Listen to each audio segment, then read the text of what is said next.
ہمارے حضرت والا حضرت علی نور اللہ مرقدہ کے شیخ تھے شاہ عبد القادر رائے پوری رحمۃ اللہ علیہ. وہ بڑے زمیندار کے بیٹے تھے، لیکن علم دین کا شوق پیدا ہوا اور گھر میں اس طرح کا کچھ زیادہ وہ نہیں تھا، تو بڑی جو ہے وہاں سے سفر کیا اور گھر سے کچھ لے کر نہیں آئے کہ بس میں اپنے بلبوتے پر محنت مزدوری کروں گا اور پڑھوں گا. تو یہاں پانی پت میں مدرسہ گنبدان میں انہوں نے جو ہے وہ داخلہ لیا. وہاں پر کوئی مطبخ کا بھی انتظام نہیں تھا کھانے پینے کا. کبھی داخلہ تو ہو جائے گا لیکن تمہارے کھانے پینے کا انتظام نہیں ہوگا، کہا میں اپنے آپ کر لوں گا.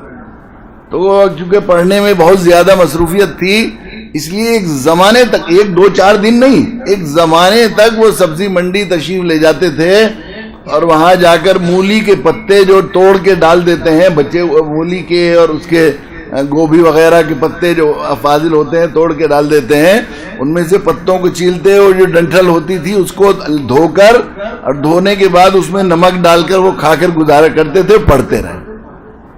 پھر اللہ نے ایسے فتوحات کے دروازے کھولے، ایسے ان کے صدقے میں کتنے لوگوں میں اللہ نے ایسا کیا.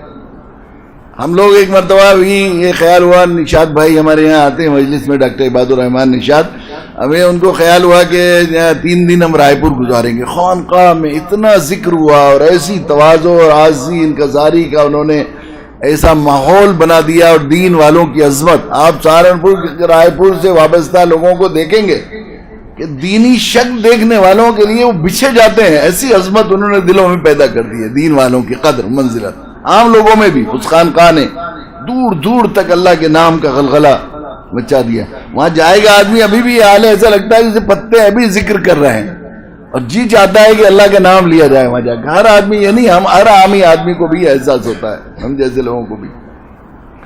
تو وہ 3 دن کے لیے ہم لوگ گئے. نیا مہمان خانہ بنا ہے، اس میں ذرا اے سی وغیرہ لگا ہوا تھا، تو وہاں کا انتظام کر دیا. وہاں کے ذمہ دار بیچارے تعلق رکھتے ہیں منشی عتیق صاحب. ہمارے ساتھی غفران صاحب، ماسٹر غفران صاحب ہیں، وہ انہوں نے کہا کہ نہیں، وہ ان کی خواہش یہ ہے حضرت مفتی صاحب کی اور دوسرے لوگوں کی، تو آپ تو جہاں حضرت کا حجرہ تھا وہیں قیام کر لیں. میں نے کہا ٹھیک ہے، بہت بہتر ہے. وہیں وہ ایک چارپائی بچھا دی گئی. ہم لوگ دن میں کہیں گئے تھے ذرا کسی پروگرام سے، رات کو پہنچے تو میں تکیے کے نیچے میں نے دیکھا کہ کوئی کاغذ ہے، کھڑ کر رہا ہے، ذرا بار بار کروٹ لے رہا تھا، میں یاد کر رہا تھا، تو اس کے اندر کاغذ ہے کوئی رکھا ہوا. تو میں نے اٹھا کے دیکھا، موبائل کی لائٹ جلائی تو حضرت کے نام کوئی دعوت نامہ تھا. حضرت مفتی عبد القیوم صاحب رحمۃ اللہ علیہ وہاں کے وہ ذمہ دار تھے اور بزرگوں میں تھے ہمارے، ان کے نام ایک لیٹر تھا وہ رکھا ہوا تھا. تو میں نے اسے لیٹر کو اٹھا کر اوپر الماری میں رکھ دیا. میں نے کہا بار بار آواز آئے گی کاغذ کی تو نہیں ہوگا. دوسرے روز ہم لوگ گئے، پھر واپس کہیں گئے، پھر رات کو پھر انہوں نے کہا کہ آپ کا تو آج بھی سونے کا وہیں ہے. وہاں سونے گیا میں، ساتھی ہمارے چلے گئے لٹا کر مجھے. تو میں نے دیکھا کہ پاؤں کی طرف کچھ کھڑ کر رہا ہے چادر کے نیچے، جیسے کوئی کاغذ ہے.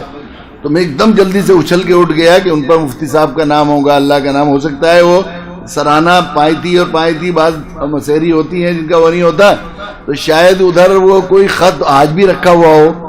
تو میں نے اٹھایا اور اٹھا کر جو ہے میں نے چادر اٹھائی تو وہاں 500 کے نوٹ 20,000 روپے اس طرح پیروں کے نیچے بچھائے ہوئے تھے. اس میں ایک چھوٹا سا پرچہ تھا، ہدیہ مسنونہ آپ کا ایک خادم و محب، من جانب آپ کا ایک خادم و محب. میں نے اکٹھے کیے اس میں سے پیسے، اور پیسے لینے کے بعد پھر میں نے رکھ لیے. اس وقت رات ہو گئی تھی، دیر ہو گئی تھی 11 بجے. صبح کو جا کر میں نے خانقاہ میں ان سے جو ذمہ دار تھے منشی عتیق صاحب کے، کسی نے حضرت کے لیے دیے ہوں گے پیسے، یہ رکھ لیے کہ نہیں حضرت کے تو وہاں چارپائی بیچتی نہیں ہے تو آپ ہی کے لیے دیے. میں بہت اصرار کرتا رہا. یہ اب سے 8 سال پرانی بات ہے، 8-10 سال پہلے 20,000 روپے کی خاصی اہمیت ہوتی ہے.